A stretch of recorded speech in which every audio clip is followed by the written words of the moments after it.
rough grouse. They're like the prized possession chicken. Everybody wants to get a rough grouse.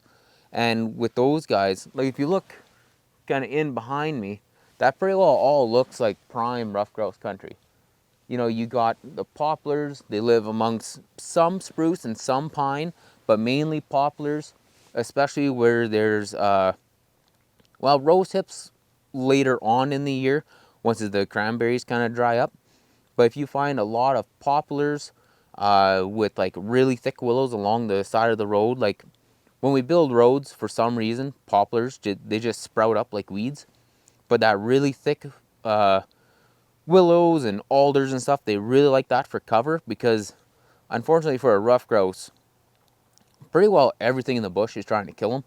So when they're in that really thick willows, they're blocked from a lynx coming in or a marten coming in. They're blocked from a hawk coming in from the top. And then also with the cranberries, it's kind of like their main source of food right now, from September until, it varies year from year, to like the end of September to about the middle of October. Because what ends up happening is those cranberries, they're extremely soft, and inside of a cranberry too, they have just a ginormous seed.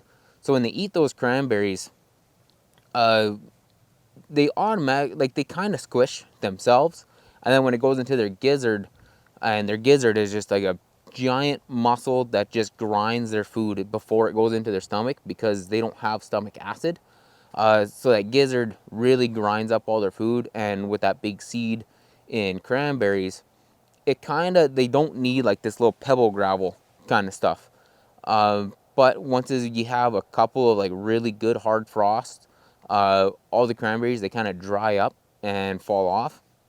And then that's when they kind of transition into eating the green grasses, especially like clovers. But then when they eat that, for every whatever it is, 2 or 3 mouthfuls of clover, they have to take a mouthful of pebble gravel. So then that gravel goes into their gizzard, and then as their gizzard squishes and moves and stuff, that grinds up the grasses. So then they're actually able to digest it. So like typically too with those clover, they kind of grow in the same areas. Like when you're driving down a dirt road, there'll be like the dirt road with a little bit of gravel on it. Right on the edges, there'll be like on the edge of the tire tracks, there'll be like your clovers growing. And then in the ditch, there'll be really, really thick willows and alders. And then just past that, it'll be kind of semi-open country where there's like cranberries growing, or there's poplar trees with cranberries, or there's kind of poplar trees and spruce trees kind of spread out. And they usually, like, they do live in the spruce a little bit because it does give them a little bit of cover, but for the vast majority of time, the rough grouse stick closer to like the willows and alders. Then there's the spruce grouse, and the spruce grouse, I mean, it's right in their name. They love living in spruce trees. But what I found up here, anyways, if it's just spruce trees, you won't really find them there. They like that borderline swampy area. So you have some spruce trees, but mainly like swamp spruce and tamarack kind of trees. And then they like that what's it called, Labrador tea kind of area where it's kind of mossy and not quite wet, but real close to it. Like you're just above the hill from a beaver dam kind of a thing. And with those guys, they kind of eat the same thing. They end up eating a lot of spruce boughs, but I think that's kind of later on in the year, kind of middle of October, getting into November. But with those spruce grouse, they really like that real thick swamp spruce area where it's kind of dark and it's kind of, I don't know, like that really thick, squishy moss. And you'll find them sometimes where the rough grouse live too, but that's usually on like the edge of where it starts to transition into that swampy stuff. So I mean, when you're driving down a hill, at the top of the hill would be all your kind of poplar trees. You get about halfway down, it's poplar, spruce trees kind of thing, and that's where you kind of get a mix of those two. And then once you get down to the bottom of the hill, that's where you get into like that swamp spruce, muskeg kind of area, and that's where the majority of spruce grouse will live. And then when it comes to dusky and blue grouse, those little things, you know, They're a weird one. They live where they are.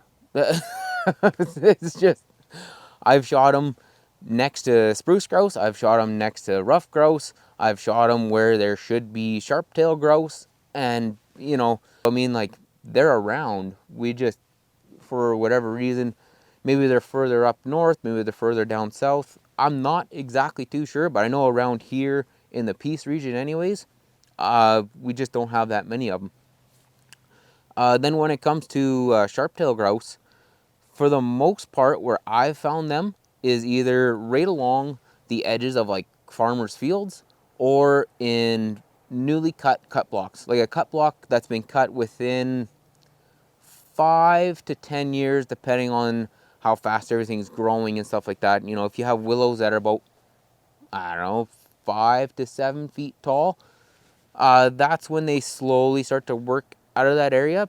But yeah, I don't think I've ever really seen a sharptail in the spruce trees. I've seen a couple around poplars, but again, that's kind of like that transition where the cut block ended here. I went, you know, half kilometer down the road where it was poplars, and that's where I seen a sharptail kind of a deal. So yeah, with those ones, they're mainly a wide open bird. And with those guys, if you shoot and you miss and they fly off, don't, you know, don't chase after them. They will, I swear, they'll fly for a couple kilometers. Hey, if you enjoyed that podcast clip, make sure you check out the full episode or check out one of our many other videos on the channel.